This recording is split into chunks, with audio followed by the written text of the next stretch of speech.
Selamat siang semua, perkenalkan saya adalah Aferi Karisma Zanatar dengan NIM 022002403012. Dan saya Ferdi Fibranto dengan NIM 0220240301. Dan kami akan menjelaskan hasil tugas minggu kedua aspek hukum dalam bisnis.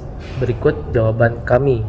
Yang pertama, Ferdi, dalam subjek hukum ada dua jenis, naturalik person dan rek person. Jelaskan maksud masing-masing.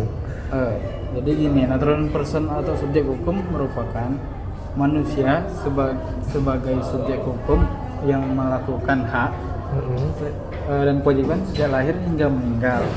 Status ini diakui oleh hukum dalam kandungan jika memenuhi syarat pasal 2 KUH Perdata, misalnya lahir, hidup, dan kepentingan hukum. Sedangkan res person adalah merupakan identitas yang diciptakan oleh hukum seperti asosiasi perusahaan atau lembaga negara yang dapat bertindak layaknya manusia dalam hukum, misalnya memiliki kekayaan independen dan melakukan perjanjian. Contohnya seperti PT, koperasi, atau pemerintah daerah. Aku mau nanya nih, apakah semua subjek hukum dapat dikatakan cakap secara hukum atau mampu melakukan perbuatan hukum? Jelaskan syarat-syarat kecakapan hukum. Oke ya, saya menarik ya Ferdi. Jadi untuk jawabannya adalah tidak. Semua subjek hukum itu kompeten secara hukum. Syaratnya adalah berdasarkan pasal 1330 KUHP Perdata. Pertama itu harus cakap, berusia minimal 21 tahun dan berakal sehat.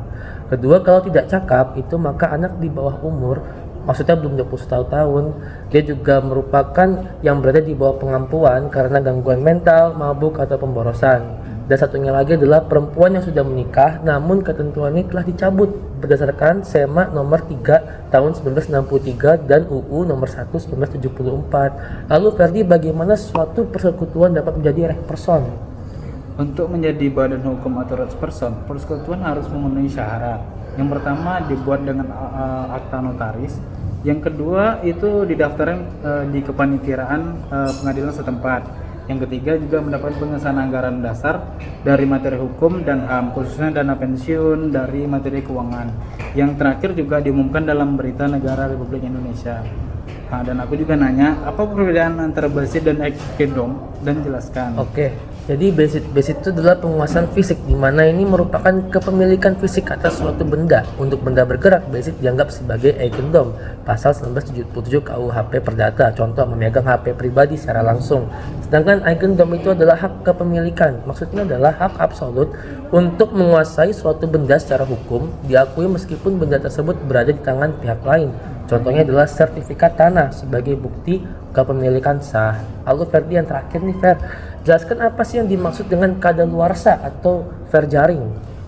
Kalau verjaring adalah berakhirnya hak atas suatu objek karena waktu.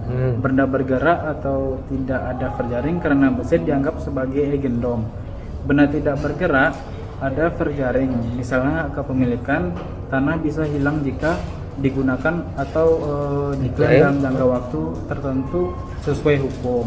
Oke, jadi sekian hasil jawaban dari kami. Wassalamualaikum warahmatullahi wabarakatuh.